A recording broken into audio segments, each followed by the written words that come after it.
She stood by the kitchen island, arms folded, lips tight, eyes hard. Either you respect my husband as the man of this house, or you pack your things and leave. I stared at her for a beat. Not the daughter I raised. No warmth in her voice, just steel sharpened by someone else's hand. I smiled, walked upstairs, packed my suitcase, and left without another word. 7 days later, my phone buzzed with 22 missed calls, all from her. I didn't answer, because by then, the house wasn't hers anymore. He came into her life with expensive cologne and louder opinions, bragged about his startup, his connections, the kind of man who speaks in statements, not questions. At first, I welcomed him. I paid for the wedding, helped with the down payment on their home. I wanted her happy, settled, safe. But I should have known. Men like him don't marry women, they acquire them. The changes were subtle. She stopped calling as much, stopped asking for advice, started repeating his words like scripture. Mom, you're overstepping.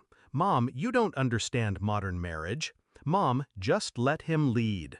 He started calling me old-fashioned to my face, mocked the food I made, smirked when I offered help, and she laughed along with him. The night everything snapped, I had made them dinner, braised lamb, her favorite. He didn't show up till 10, reeked of liquor and arrogance. Sat down, didn't greet me, took one bite and spat it into a napkin. Tastes like boiled shoes. She laughed. Then she turned to me and said those words, serve him or leave. She thought I left quietly. She didn't know I took more than a suitcase. I took the title deed. Because the house, I never signed it over. It was still legally mine. I stayed with an old friend, a retired lawyer. He helped me draft the papers, eviction notice, freezing the joint account I had helped open, reclaiming assets tied to the property. All legal, all clean. But that wasn't enough. He needed to fall publicly. So I started digging. You'd be surprised what men like him hide behind leased cars and designer watches. Turns out his company was a shell.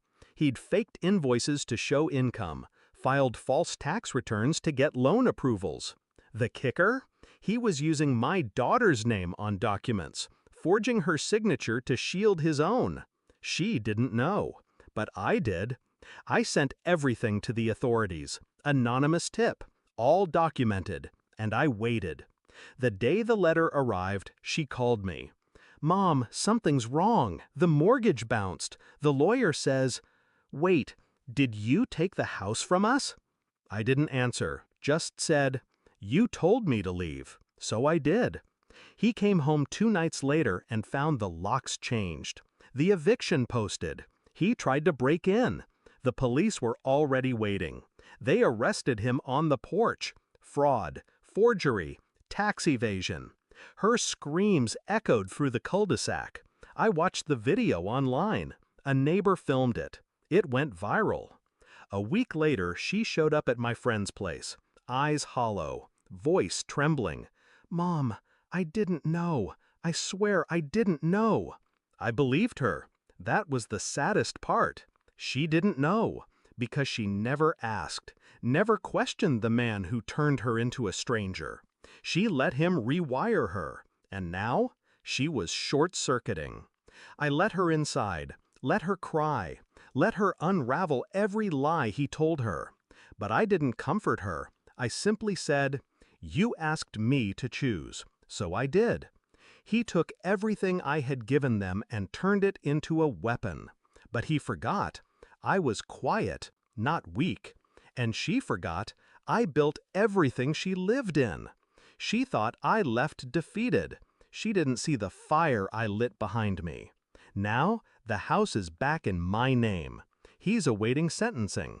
She's rebuilding her life from rubble.